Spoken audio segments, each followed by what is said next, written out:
have you ever had to like tell somebody that like their loved one has passed away? Oh yeah, all the time. How did you ever get to the point where it like you were able to do it? Like did it you like You kind of just thrust into it, man. Yeah. You know, you just one day you in a situation, yeah. and yeah, that's the worst though. You got to tell somebody like, hey, because usually the family they looking like you fixed them? Did you fix them? Did you fix them? And you got to kind of tell them, hey, you know, usually EMS will do it. I've done it before.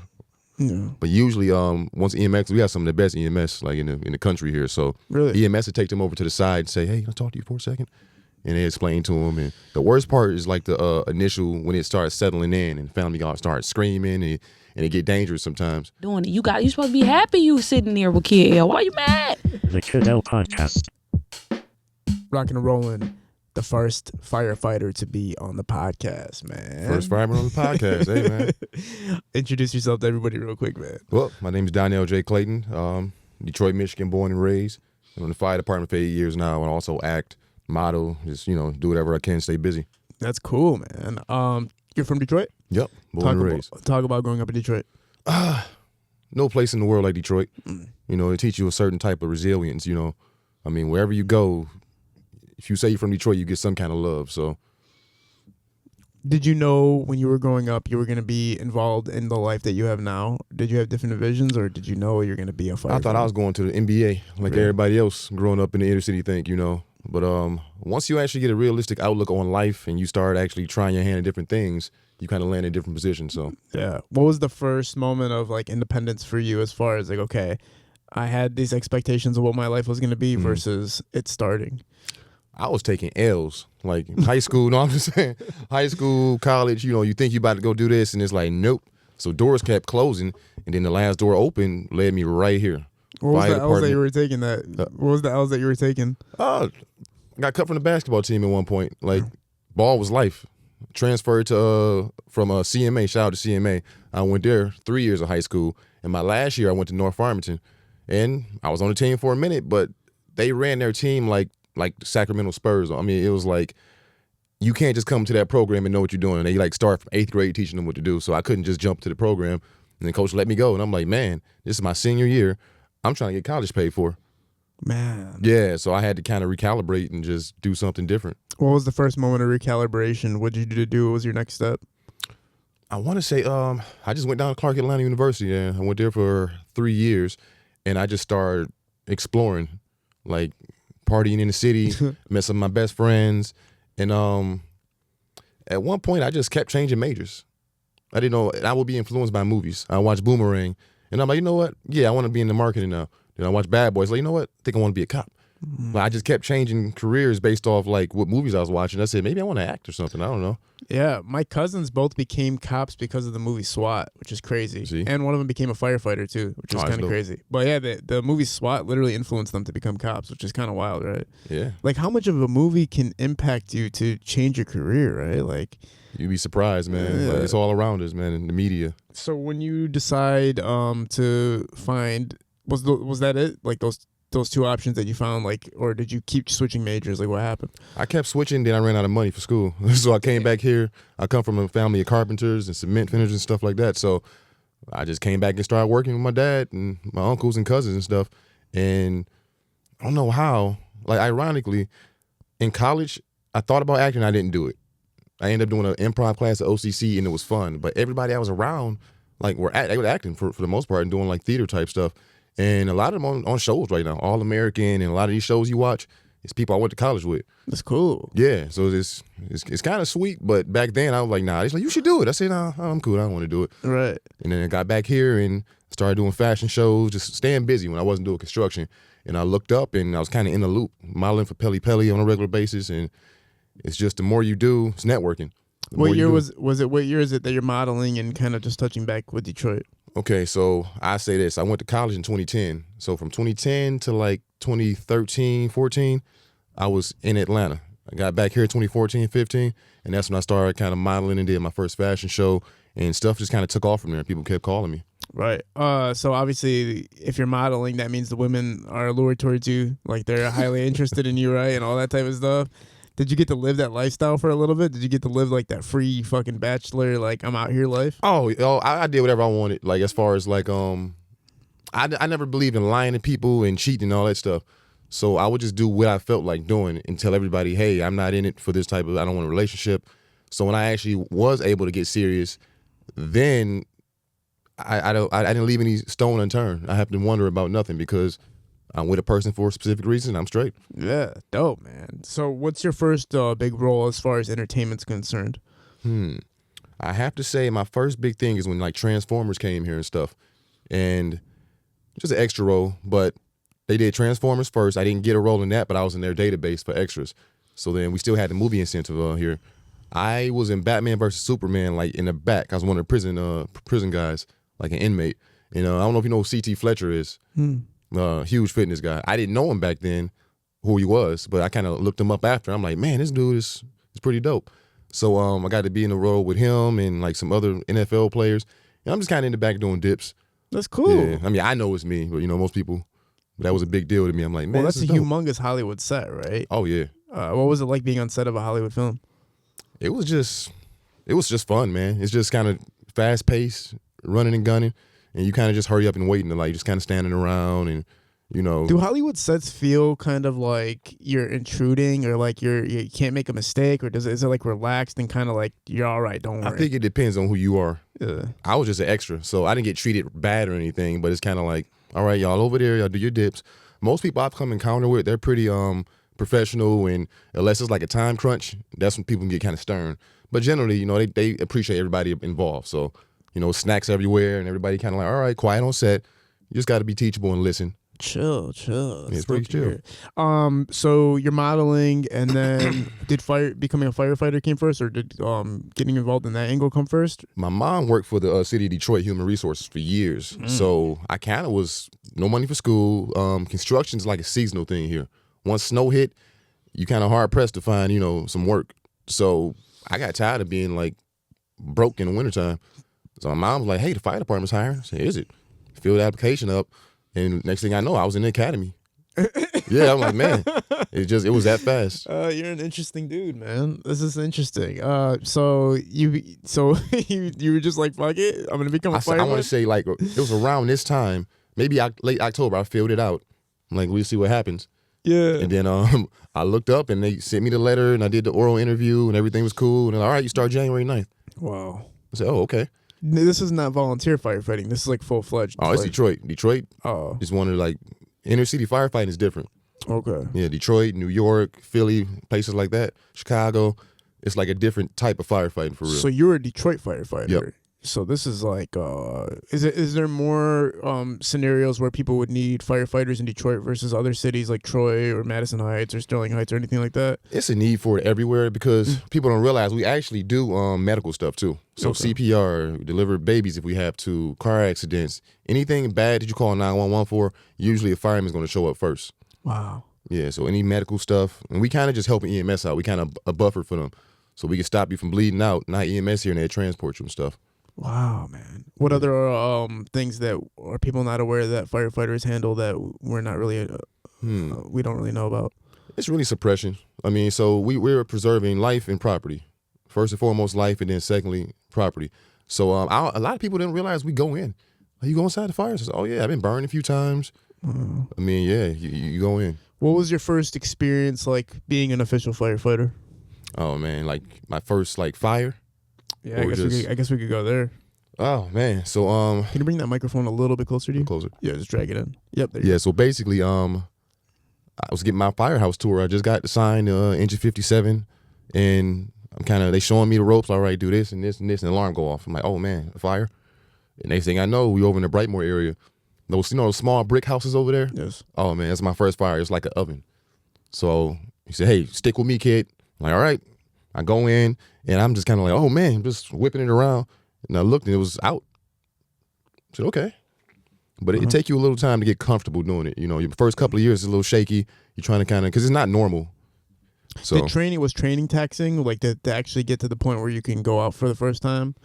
the training was it's not bad. I mean, it's kind of like a military for real. It's paramilitary. So you show up every day, you in formation, you in uniform, you got to be clean shaved, and they just teaching you discipline and how to act and telling you what's going on, and you learning fire science and you learning medical MFR or EMT stuff at the same time. What are some of the, when you talk about some of the science behind it? What's some scenarios that are most likely to cause fires or incidents within the home that people are unaware of?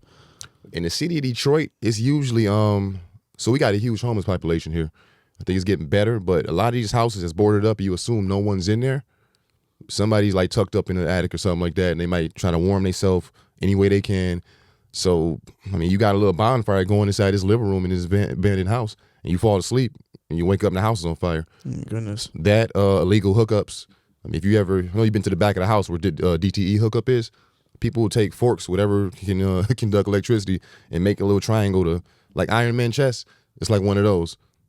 When they come cut your electricity off, they're going to take that thing from the back of your house, but it's still open. So most people, it's kind of innovative and dangerous, but they take anything metal, a hanger, a fork, and they'll like put that all together, and now it's giving you that charge you need to steal energy. What happens to people when they misuse that? Like, does it just give you a shock or something like that? Oh, no, it'll burn the house up. Like, it's unstable. You're not supposed to be doing that. So that's usually what it is, illegal hookups. Yeah, I think the dumbest thing I've ever done in my life was I when I was a kid, I took a key and I put it into a electric socket. Oh, man. Like a plug socket, and I just remember like the TV turned off and like everything turned off, and I remember just like I was stunned for like 10 minutes or something like that. I think we all did that before. I put some I want to say some metal in the microwave by mistake, like a Heath bar. It come in like that foil kind of wrapping. Yeah. I'm trying to warm it up.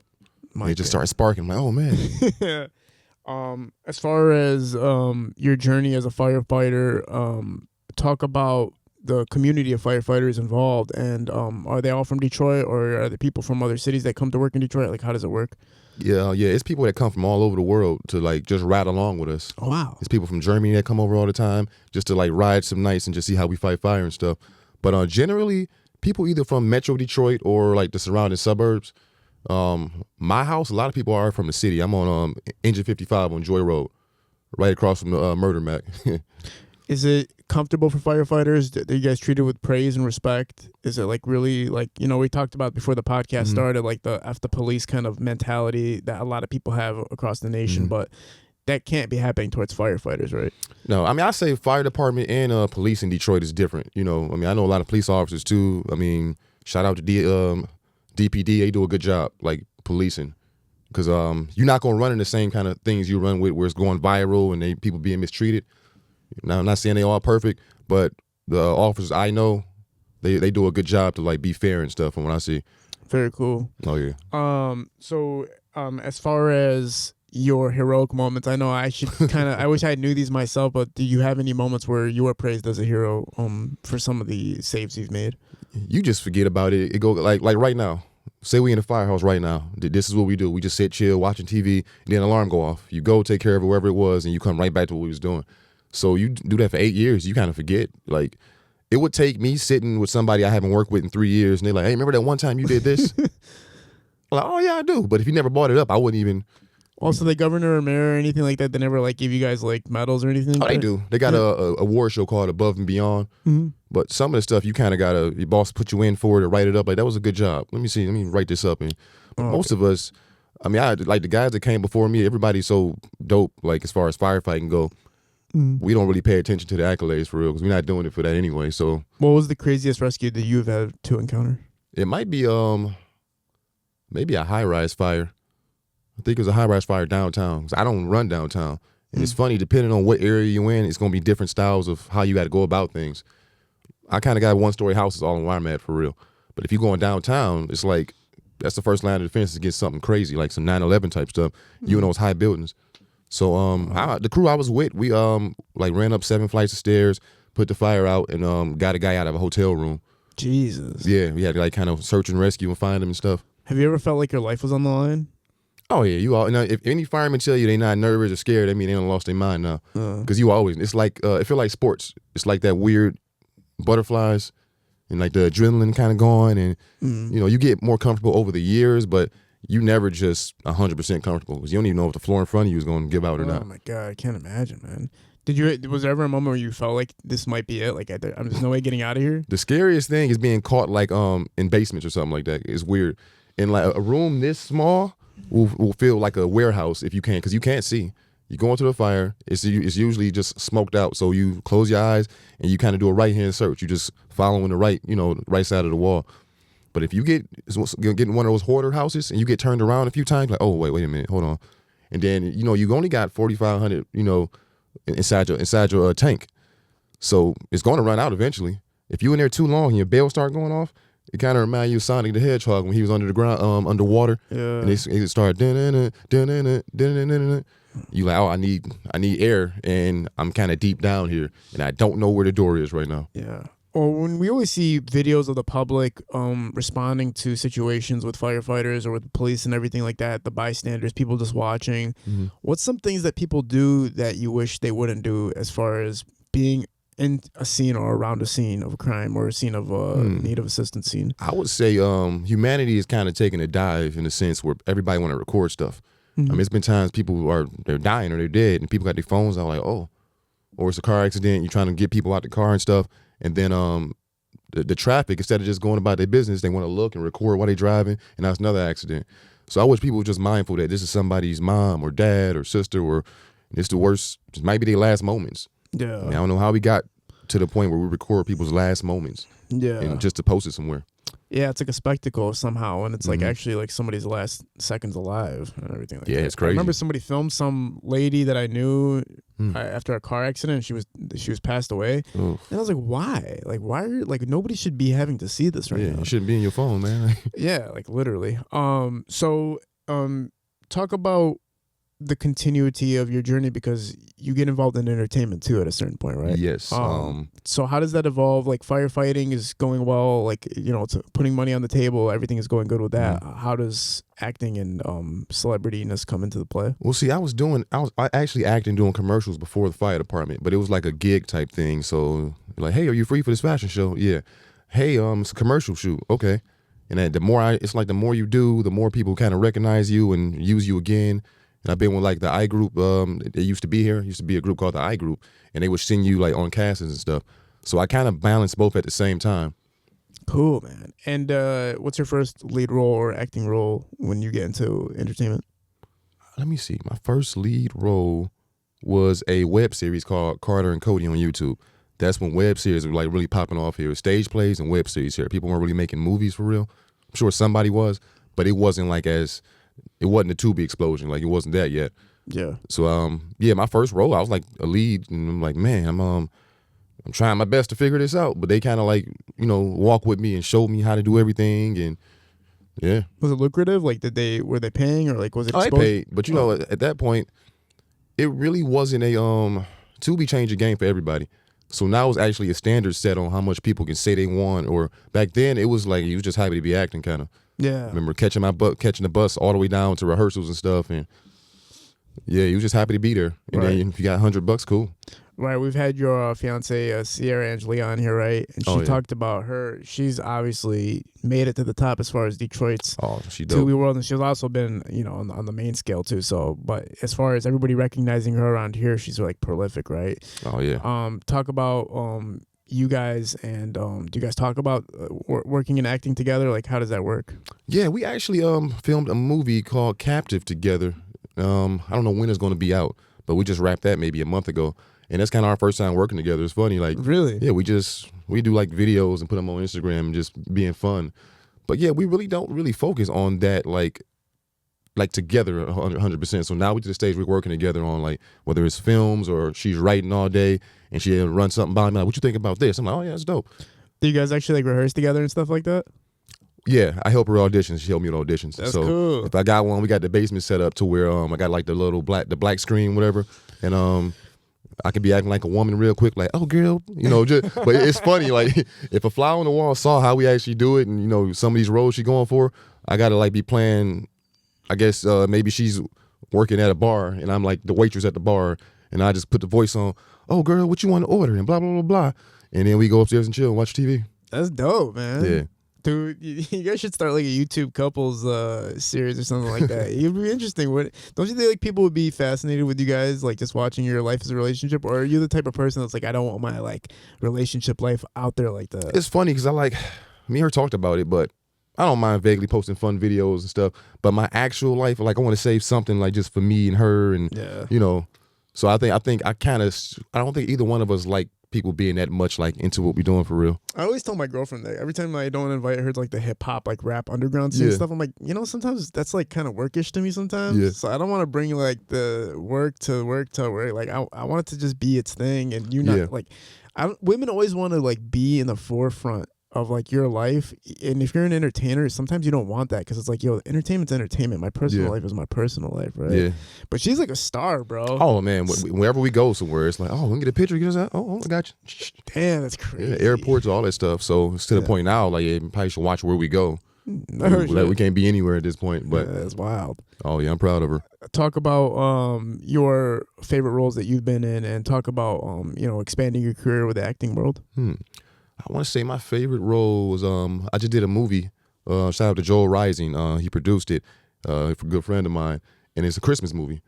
It's out on Tubi, Amazon, Apple, all that. It's called A Fireman for Christmas. So I actually got to play a fireman in the movie, so that was kind of fun. It's like a Hallmark style movie. Sick. Yeah, that was fun. Me actually leading the movie and being a fireman and being able to give an engine house tour inside the movie and stuff. Okay, cool. Yeah. And what did that premiere on? Did it premiere on Tubi as well? It's on Tubi. It's on Amazon. It's on, I think, Apple. Pretty much all the streaming services. When it comes to developing yourself as an actor and getting your character prepared, what are the steps that you take to make sure that you really fall into a character's role? I like to kind of see what his why is and why is he doing this and why is he acting like this. Motivation. Yeah, so I like reading the whole script multiple times so I know the story now. And then I also like focusing in on my lines a couple of days before. So I know the story, but I don't want to be too rehearsed to where now I'm not a human anymore.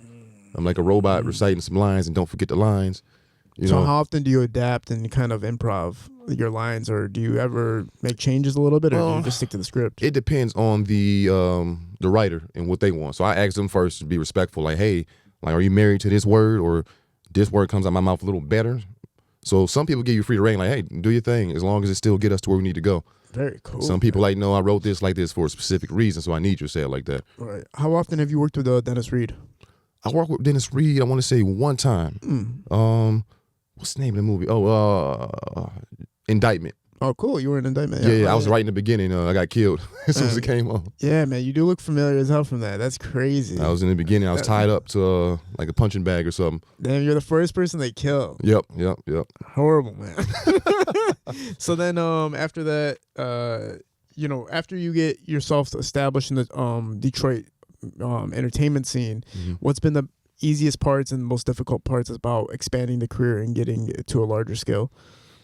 I really think it's really taking the right roles and seeing where you want to go. Yeah. So sometimes you just turn a role down, like I probably won't do this movie justice, or maybe it won't do me justice. So it's like I got enough discernment that I don't want to just be seen. It's not about attention for real. So I can like kind of put myself on the shelf and act when I want to and see what I actually want to do. Yeah, you don't want to be tied to the system, right? Or it's like I have to do everything just for the opportunity. You can kind of pick and choose, right? Yeah. No, it's really the fire department allows me, the freedom to do that. I work 2 times a week, 24-hour shifts. So I always got 5 days in a row off, 5 days in a row off, and so I know where my actual bread and butter is coming from. So I don't really have to act for money per se. So 2 days in a row, 24-hour shifts? Well, it's not in a row. So it's on a day, off a day, on a day. All 5 days. Wow. And that same pattern just continued the whole year. What do you do for the 24 hours? Is it like nonstop action, or is it like you get to chill at the fire department sometimes? It depends on the day. I mean, if it's like the first of the month, it's Friday, some bad dope just dropped in the hood, it's about to be overdoses galore. Oh, wow. Everybody got their checks, and you just running. Yeah, I lost a few friends 2 years ago towards the fentanyl. Sorry to hear that. They were dosing. Yeah, like they were.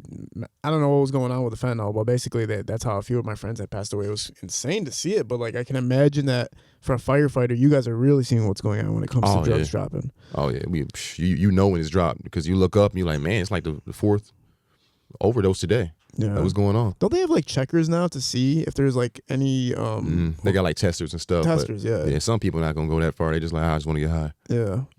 What's the chances of, let's just say somebody does take an overdose, fentanyl, what's the chances of saving that person or the chances of I mean, it's all intervening? situational for real. You don't know how much they took. All we could do is come and Narcan you and get you to the hospital as soon as possible. Yeah. So I guess it's really a case-to-case thing for real.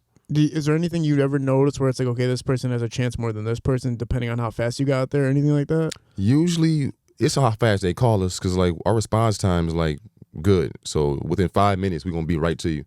So some friends get scared, and they like, or some people are found as somebody coming back from the store, and they're like, oh, he on the floor. So it's really, the longer you go without oxygen and stuff and you down like that. So it's the oxygen that's the biggest issue of it all. As far The biggest as like, thing, how your long brain people need wait. it. Your brain need oxygen, so you can be brain dead. I mean, if you don't get CPR right away. Yeah. Have you ever had to like? I know. Sorry if this is a touchy subject, but have you ever had to like tell somebody that like their loved one has passed away? Oh yeah, all the time. How did you ever get to the point where it, like, you were able to do it? Like, did it you like? You kind of just thrust into it, man. Yeah. You just one day you in a situation. Yeah. And yeah, that's the worst though. You got to tell somebody like, hey, because usually the family they looking like you fixed them? Did you fix them? Did you fix them? Mm. You got to kind of tell them, hey, usually EMS will do it. I've done it before, Yeah. but usually once EMS, we have some of the best EMS like in the country here. So Really? EMS will take them over to the side and say, hey, can I talk to you for a second? And they explain to them. And the worst part is like the initial when it starts settling in and the family starts screaming and it get dangerous sometimes. 'Cause some people get mad at you. Like, why didn't you say, oh, you let my mom die? And now it's cousins coming over and uncles and brothers, everybody drinking. It's a Friday. So we got like little code words we got to use to get out of there until police can come for us, Oh, so you guys have to kind of talk amongst yourselves to get out Yeah, of the kind of like, situation. hey, so we get the purple bag. I don't understand how they could blame you. Like, what do they think like you could do? It's just grief and like the whole, I think it's like because some people actually try to apologize right after, like, sorry, man, I'm just, it's that initial grief. I mean, it's not irregular for somebody to die in your home. And Right. so. With car accidents, you guys handle a majority of car accidents too, right? Oh yeah, we show up to all car accidents too. As far as car accidents are concerned, what is causing a majority of car accidents? What's the preventative measures for less car accidents to be happening? And you can talk about Detroit, and you can also just talk about generally.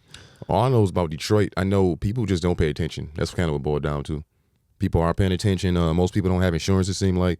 So I've seen fender benders, and they kind of look at each other, and they just both leave. Just like, hey, just get out of here.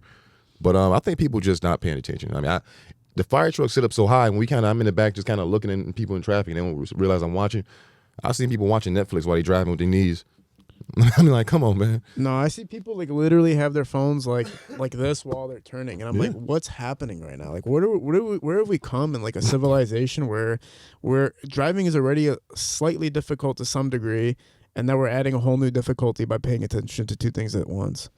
Yeah. Even with the phone on the mount, though the phone on the mount is probably the best possibility for you to have, sometimes I do notice that my vision gets distorted because of the light and everything like that. It's only take 1 second, man, for you to look up and look down, and boom. Yeah. So I mean, it get crazy. The domestic that come right after it too. Yeah. And people get out the car, start fighting because they mad and they playing the blame game. Where's the most location that you see for the most accidents in Detroit? Well, what I see is right on that corner of Joy Road and Southfield Freeway right there. I don't know what it is about that corner, man, but in the summertime, it's just, I'll be in my room, watch TV, and I hear, boom. I look out the window like, yep, we got one. Oh, my goodness. It's right on that corner. I don't know what it is. It's usually late at night, people coming back from the club or something like that. But that's usually, that's what I see. I know it's going to be different for any fireman you ask because we got different, it's like we zoned out in different areas. But I got like probably one of the busiest houses in the city where I'm at. It was like, what's that, like the Bermuda Triangle of like the car accident scene or something? That's what it seemed like because it's just always something on that corner. That's a hot corner, man. Jesus, man. What's some things that people can do as far as in Detroit to kind of maintain a balance of safety and security when it comes from leaving the club or anything like that? Because I noticed that a lot of times you do notice more accidents when people do leave the club for whatever reason. Maybe people are intoxicated or anything like that. But what are some preventative measures to make sure you get home safely? End of the day, I would Uber for real. If you really gonna get messed up, you should just grab an Uber or a carpool with friends or But I would just not drink and drive for real. I mean, it's dangerous. I mean, It's no way around it. Yeah, man. It's really cool hearing your stories, especially because you are. I mean, everybody considers firefighters heroes, man. It's like you're like a hero, right? Yeah, I guess we just the lucky ones that get to do it, you know. Yeah, it's awesome to hear. You guys have a good connection with the police department and everything like that. Oh yeah. I like messing with them and stuff. Like, you want to be a fireman when you grow up, like little stuff like that. Yeah. But yeah, we always cool, police, especially Detroit police. Yeah, for sure. No, I have one friend that's a detective with the Detroit Police Department, and one friend that's he was like the chief or something like that. Oh, sweet. Oh my God, Chris. But they told us like it was worth the money, basically, is what they said, because they had to drive out to like work there and stuff like that. But they said it was like worth it to work there, and that everything is they do their best. Like, it's not like people think that the cops don't give a fuck about everybody, but it's more so that there's so many incidents happening that they can't address everything at once, right? Yeah, and it gets stressful for them too. I mean, we see stress, but we don't get treated like they do. I've been on scene, and police, they just kind of walk up and, "What are you doing here, pig?" And I'm like, man, like, just as a human, you don't want to be talked to like that. And no matter who you are, you might be having a bad day. You might just got into it with your wife that morning, and you just shouldn't have to take that kind of abuse, especially you just walked up. Nah, I was at a protest in Royal Oak not too long ago, and the protest was like for a very specific cause, and then the cops were just like regulating everything to make sure everything was like safe, and then people would start yelling at the cops like, "You fucking pig," and it's like, why are you guys making them the enemy now? Like, what's going on here? I don't know, man. People, they just get a little unreasonable sometimes towards the police. I see it. Yeah, because of the videos that come out, right? Like, that's what it is. You watch videos on YouTube and Instagram and everything of cops. Some cops make mistakes, obviously, right? Like, not every single cop's perfect. And then we take that one or two single incidences and go, all cops are like this, right? Yeah, that's pretty much how it is. You know, me, I never wanted to get into policing people because I don't want to tell nobody what to do for real. Yeah. But we so far off of how life's supposed to be lived, I believe, that we kind of off track. I mean, back in the day, everybody had their own plot of land. You kind of just regulated your land. And if something crazy happened, it might have been like a town sheriff, but he wasn't really like, the whole premise of your job is kind of like to follow people around with their kids and like, what are you doing? And, you know, like fire department, we just reactive. So it's like, oh, what happened? We come help. But them, they kind of got to tell people what to do, and that's hard. Especially if you having a bad day, or if it's just hard to tell people do this and do that, you know. Yeah, like governing people, right? Yeah, I think that's what it is. You need it, but I want to talk about your fitness a little bit, man. Talk about how you got yourself to the shape that you're in right now, and what does it take to stay consistent and disciplined? Really just working out, man. My Uncle Johnny, actually, my dad's younger brother, he had like a whole old school bodybuilding setup in his basement. So I would get off work pouring concrete with him, and I go to his basement. He just started training me, and we just listen to 70s music and just train in the basement. And then my clothes start fitting different, and people are like, "Oh, you been working out?" I'm like, "Yeah." You get those initial results, you kind of get addicted to it. Like, yeah, you feel good, you look good, people treating you nice. There's something about being in shape that's like, you can't buy it. It just says a lot about a person. If you're in shape, you're taking care of your body. It's everything that comes along with it. So people trust you a little bit more sometimes. People are willing to be nicer to you, it seems like, because it's a certain level of respect. Like, you know, you seem like a respectable person. It kind of is. Kind of like you almost sweat out that kind of confidence because you're walking in here and life's easy. It pretty much is. I mean, for me, it was a stress reliever, you know. Do you think, do you know anything about calorie deficit? I competed. So, and it's funny because my girl will be laughing at it. She's like, you eat what you want. Like, you don't even pay attention to what you're eating. But I'll just work out to the point where I'm like, oh, I'm a little dizzy now. I work out very hard. Yes. I don't have bad eating habits or anything like that. But when I was competing, I had to like switch gears and really like, because generally in shape is one thing, but you on stage with a bunch of other people who doing the same thing as you, it's those little eat this, don't eat that. You got to dehydrate yourself for the competition and stuff. Yeah, there's a lot. They're saying that the only way to actually lose weight is by being calorie deficient. Like, you can't eat more calories than you're losing, right, throughout the day. It's the same thing if you're trying to like gain. Like, if you want to gain, you got to eat a certain amount of calories. You take your body weight, and it's like a whole. I always sucked at math, so it's always like I was like, I'm just work out hard. So you're just a person that's like intuitive with your body. Like, I don't need to do all like the calculations. I just need to like pay attention to myself. I just know my body enough to know, and I don't have real bad eating habits for real. It's like I've always been a picky eater, so I always like to either bake my chicken or. So it kind of went hand in hand with bodybuilding. I'm like, oh man, this is easy. Very. I just like candy. That's where I lose it. I love like sweets. Yeah, I'm the same way. That's my only flaw is sour candies and stuff. Yep, but, I got some sour gummy worms in the car right now. man, I'm saying, bro, warheads and crybabies. Oh, I used to love the warheads. Oh my goodness, man. Is there anything you wanted to talk about before we closed out? Anything specific that you wanted to bring up? No, man, I was just here because I always been a fan of the show. Oh, I appreciate that, man. I'm on the couch, man. It's kind of cool. No, this is awesome. This is the first time we've had somebody that is like a real public servant, you know what I'm saying, that really broke it down for us and how things go. And I'm sure people can watch this interview and really, take certain notes from what's happening when it comes to emergency situations occurring, like how your mind is working, how a firefighter's mind is working, how a police officer's mind is working, so that they all know, like, nobody's against you. They're trying to. They're there to help. You know what I mean? You working just like everybody else working, man. Trying to put food on the table. I will say, move to the right when you hear sirens. Cause I don't know if they get confused, but some people just stay there, and I'm like, hey, you still in the way? Really? Just move over to the right. That's it. So when you guys are driving and you have the sirens on, are you mad at the people that are getting in the way, or like how does your mind work when you see people? It's kind of like you about to cause an accident, man. Like drivers training say move to the right. Some people go to the left. They play chicken with you, and I'm like, man, just move to the right, and then we be right past you. But I think people just kind of freeze up, and some people blasting the music, and then they look up like, oh, so just move to the right. That's it. But it's like at the end of the day, you never got in an accident while doing that, right? Or you've never seen an accident happen, right? I don't drive a lot at work, but I've seen one. You seen the fire truck get hit? Oh yeah, I've seen fire trucks get hit by other vehicles. I've seen them get hit by other fire trucks. Like, it get crazy when you go into the same runs and stuff. Yeah. Oh yeah. So how close to you are you considered like a doctor? Like as far as so like anything, like how far does it go? Like would it be considered like a bachelor's or a master's degree? I say like associates for real. Oh damn. It's the National Registry. Like they certify everybody like in the United States, whatever. So you got MFR, which is medical first responder. You got EMT, and then it just go up from there. Medics, paramedics. I would say like if you go into paramedic school, you might as well just become a nurse or a doctor because you're not getting paid what you're worth. Yeah.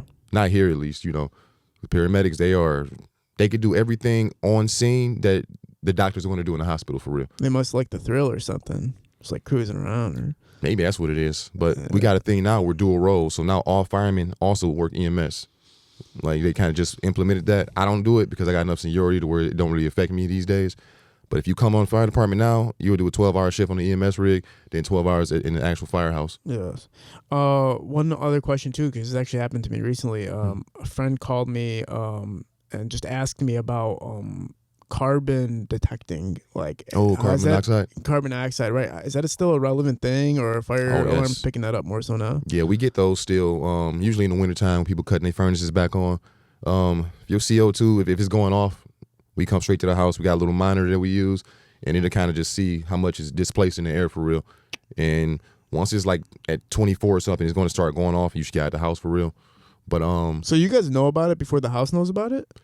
Well, it depends on if you got a hardwired system. If it's like an ADT or something like that, they would actually alert us, and we'll come straight there. So too at the same time. But as soon as it starts going off, they call us too. Wow. And then some people just call 911 and say, hey, my CO2 is going off. Okay, cool. So it's not like a thing where people are losing their lives anymore because of it. It's like people are more aware of it these days. Oh yeah, people are more aware. But you got people who it was a guy renovating the house. It's him and two of his buddies, like in the Dearborn area kind of. And it's wintertime. They got the space heater in there going. They got a generator going in there with the doors closed. The generator filled the house up with CO2. And they was two people passed out in the house. The other one just made it outside and was able to call 911. But yeah, it's like you ever seen a movie, somebody pull in their garage and leave the car running on purpose because they're like, this is it. You can really smoke yourself out. Oh my goodness, man. It's dangerous too because CO2 is actually a lot heavier than normal air. Yep. So if you're working in like a basement or something like that, CO2 gas will pool at the bottom of the basement. Oh my god. So the top of the house can be totally safe. If you have windows open, CO2 can go down into a basement and kill you in the basement. Oh my goodness. How long do you have to live in carbon monoxide for? Like, it depends on the amount for real. Like it's a silent killer. I mean, most people, even like smoke, man. Most people don't just burn up. They don't burn to death, but usually the smoke take them out before anything. Yeah. So keep the CO2 active for real, man. Jesus, man. appreciate you doing this again, man. This was a phenomenal talk. Should have you back on here again soon, man. Keep us updated with everything got going on. Is there any films that we could look forward to on release date or anything like that? I don't have release dates right now, but I want to say shout out to Vindicated. That's coming out soon. You got Fireman for Christmas is out right now. So it's holiday season. You can go look that up, Fireman for Christmas. Other than that, just put my name in, see what comes up. Cool, man. Appreciate you doing this. We're at Parallel Sound Studio, High Vision, shooting these productions. Thanks again for the hat, too. Oh, no problem. Fire. Can anybody get these, or are these like? Oh, yeah. editions? You pull up to the firehouse on Joy Road. They got him. You show them the back, man. Shout out to Phil. Let me check it out. Yep. Major 55, Line 27, Joy Riders. Heat. Super heat. Yeah. Damn, that's awesome. Can't wait to wear that. Oh, yeah. Cool. We're at Parallel Sound Studio, High Visual Shootings Productions. We're out. Peace. Fire.